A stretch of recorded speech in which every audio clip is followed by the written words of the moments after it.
Hey guys, and welcome to another Schematics update. This time we have a guest on the show, but first of all I want to say hi to Blind, who's the co-host. Heyo. And of course it's me at TV. Our guest today is Stout. I think a lot of people out there don't know who you are, so can you introduce yourself real quick? Yeah, I'm a game developer. I made Dinner Date back in the day, and I've been working for a large number of years now on the new project. That's a lot more high-tech than Open RCT2 Tycoon in some ways, but it has to do more with AI, so I've been working quite hard on that. And then occasionally moonlighting for Open RCT2 Tycoon, which is maybe how more people will recognize me. Cool. So you're working on Open RCT2. Besides AI, are there other things you're working on the project, or is it just AI? I occasionally just pick things that my 10-year-old self would have liked or would have expected to happen, and most of that ended up being AI. But also a few things like trains looking proper when they cross paths, a virtual floor which is quite helpful for sorting out your Z-depth mess and avoiding the embarrassing 90-degree turn moments. So anything I come across and I just think, oh, that would have made a great feature in the original. I find it fascinating looking at old games from a modern perspective with modern technology. And sometimes I find that old games are made better by their limitations, and it's something that I argue quite frequently, especially when I'm playing games like RCT2, that because they are limited and they're more focused, you get a more balanced experience. So I'm just curious, like, with all of these insane, like, AI improvement GIFs you've been posting, like, looking at an old game from a modern perspective, how do you figure out what you'd want to change, aside from just looking at it from the 10-year-old self point of view? What? That's interesting because the limitations you mention are very interesting for old games, because to some extent they are freedom, because the peeps are just a few pixels high, really. And that means you can't see their facial expression and you can't zoom in on them and just, look through their pockets. So you're always looking at them as these abstract things walking around. So when they do things, it's immediately a little bit more personable because you can't see through the mirage, in a sense. So when it comes to changing features, I'm really interested in, because in a way what I'm interested in is kind of like a 90s thing. The original game, when the peeps walked past like a clock, they'd check their watch. And I realized over time how much sense that makes, because that is what I would do if I'd see a giant clock on the ground. I'd immediately think, oh, is that actually right? So it's a little bit like a terrarium or an ant farm that you're watching, and you can't just deeply zoom in on a peep, but you're looking at them like presumably the owner of an amusement park would look at the crowds, like they're a source of revenue, but you're kind of also just proud that they're there. You want to see them happy while paying money for it, but you want to see them happy and satisfied. It's like a visual representation of your game score. Yeah, although I feel that's actually something that changed, I feel, since the 90s compared with modern games. Modern games are very quick to say goals, targets, scores. And 90s games occasionally just let you watch stuff, and then interesting things would happen, and nobody really cared if you did them well or not. It was just, you're there because it's fun to watch peeps, not, to make the most money necessarily. That's fascinating.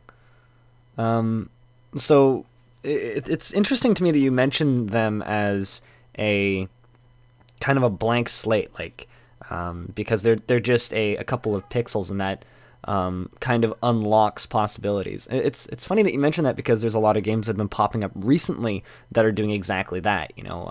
Everything from RimWorld to Prison Architect. I think that is fascinating, actually, just because they're so limited. When you make them do more, it's that much more impressive, I guess. Yeah, I find that strange because the guests in something like Planet Coaster are incredibly detailed and they walk around with elaborate animations, but I can't see them as people in a way. I see them as targets in a sense, as you know, little robots trying to make you money. At the same with City Skylines, I love the game and it looks beautiful, just like Planet Coaster actually. And then you watch the traffic and something you just goes, these aren't real people. As you know, These are jelly beans flying at 1,000 miles an hour down a freeway. And why did that bus just warp through space? Yeah, when it goes wrong, it's a disastrous failure for the realism. It never just is a car that swerves a bit funnily, and you go, wait, is that guy okay? And that's the magic of peeps as well. Like a peep would do a swerve. Initially, I had a bug, and they would walk a bit like they're drunk. They would wobble too much. And part of me doesn't know if that's just how the AI works now or whether that's just some elaborate feature that accidentally exists when a peep is in a certain situation. And that ambiguousness makes it more interesting. You have to look at a peep for a longer amount of time to understand what is this peep doing. Because he's just looking somewhere, but is he looking at a ride? Is he looking at a vehicle on a ride? Is he looking at another peep looking at the ride? It's that type of excitement in a way. So, looking at this from a player's perspective, how much will these changes to the AI, if they get implemented into OpenRCT, how much would they change the game from like the player's perspective, like gameplay wise? I think we should insert a disclaimer here that everything we're talking about right now is not entirely sure it will make it into the game. So don't expect that to be in the next update. Things may change. I want to be quite careful with that because the devs done an absolutely wonderful job, but in a way I'm just using their engine and game as a sort of playground for myself to an extent. So some features will make it back into the game because they're kind of sort of segmented, like waiting for train tracks. I don't think many people will be very upset if that is in the game suddenly. But peeps blocking one another and looking at entertainers is something that I've noticed when people build parks a certain way. You load that save game with the new AI and the whole park is a gridlock. Because they put a path there with a monorail over it, so all the peeps stand still looking at the monorail, and there's a shop where all the peeps are standing still, and the exit of a ride there. So it's just tons of peeps and they all stand still, and some parks, some scenarios would be incredibly more difficult, or at least require a different approach. That makes sense. Honestly, that was kind of a concern I had, especially when I saw the guests not moving around an entertainer. My immediate thought was, oh my god, that's gonna make the game unplayable. So I think within reason, some of these changes could add flavor to the game without, making the game not the game anymore, if that makes sense. I think there's an important opportunity though, because basically this is an open source project, so there isn't by necessity like a master version of it. Like there's people who maintain this version of it, and I don't know how it will go. I mean, ideally I'd love to be under the Open Rollercoaster Tycoon umbrella with, modifications that really make a big difference to how the game functions, but optional ones at that point. Oh yeah. Like a modding API. Yanisor, one of the lead developers, or one of the most frequent developers on OpenRCT, was mentioning to me in my chat a couple Mondays ago that they were planning on implementing some form of mod support, like a specific mod support, which would be fascinating because then stuff like this could be implemented to like the extreme. And I do like messing around with these types of things. So I'm definitely going to be looking into that whenever that happens. I think there's a difficulty with mods because they can only do so much. Because at some point I modded Factorio and at every opportunity you stumble over something the developers didn't think you'd want to know. It's kind of that type of... So that's where my fear is, because this is already pretty CPU intensive, so then you ask if you do that in a scripting language and overthrow things. But for lots of things, the scripting will be great. I just don't want to give sort of the impression that this could easily be translated to a scripting thing, because it changes quite a lot of things, repurposes peeps variables and that type of thing. So one of the other changes I wanted to mention that you've implemented that we've seen GIFs bouncing around for is the multiple exits at different angles. What exactly have you done to make that work? Because I remember looking at my Discord while at work once and just like kind of my brain melting a little bit and getting super confused because you were just like, this is a really messy hack. Like this shouldn't be working, but it is. And I was just like, what? How did you do that? Well, that's the great part of how the game works, because to some extent it's all held together with tape. So you can easily allow peeps to enter an entrance from any direction. In fact, peeps, when they think they're queuing, will enter any entrance when they walk into it. So you can connect them, and exits, you can make a peep eject at any angle from the exit, really. So then you can hook it up to like the path code and such. And then the graphical side was a lot more challenging because, of course, nobody who originally programmed on this, and by that I guess I mean Chris Sawyer basically, had considered that this would ever happen. I discovered entrances and exits are really a bit of a hack within the drawing thing. Like they're just split up into sprites, and one is the foreground, one the background, and it's kind of cheesily done. So I split it up in 3 layers because, of course, multiple entrances and exits kind of meant you had to do that. And then I added lots of sprites in the most recent version. We did a lot of sprites. I think it was like 90 for one type of entrance. Now I'm looking at my little list of questions here, and because it blows my mind, I think that we've finally beat the isometric view. Assuming this gets implemented, that virtual floor is incredible. Why isn't that in the game yet? Why haven't we thought of that before? God. It's amazing with Classic coming out that didn't have a virtual floor. I don't know, I was working on something and I got annoyed. And then I thought, why isn't there a virtual floor like you'd expect in many graphics design programs? And then I thought, well, why isn't there one? And I realized it's kind of implementable as a slightly hacky feature. It just like lifts the grid up, and I don't know. I can't even, because games like Planet Coaster have that. You know, when you're building higher up on a grid, the grid's just higher already, and there's like little lines and stuff so that you know where you're building exactly, and you can tell from a distance. But then just like looking at that in RCT, it's like, who didn't? Why is like that's something that should be so simple, right? I don't know. Well, that's the thing. Insane. The whole source code is, out there. So basically, anything can be added in some theoretical sense. This makes me extremely excited for the future. I think that, me and Adfo talked about this on our last video, but with all of these drastic changes that have kind of happened with OpenRCT in the last week, and then ironically Atari just dropping RCT Classic, there's a little bit of a fervor right now, at least within the community, because things are changing, and I see it in my chat every time I stream RCT, and that's people are all of a sudden talking about this game again as something that is alive and something that is changing. Between the lighting and now all these GIFs that you've been posting on Reddit and on my Discord, and just watching those get upvoted and looking at the comments and people getting excited, it's fascinating.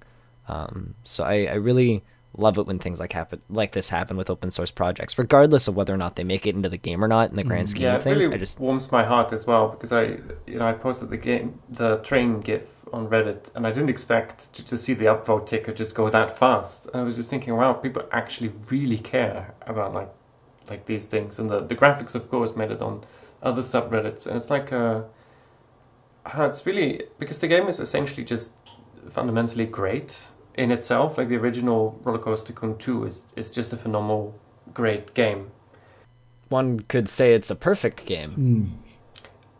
I doubt Chris Sawyer found it perfect at the time. You should remember this. Oh, yeah. He at some point he had to stop working on it. I'm sure he would have kept working on it forever if he perfect but it's perfect in character and idea.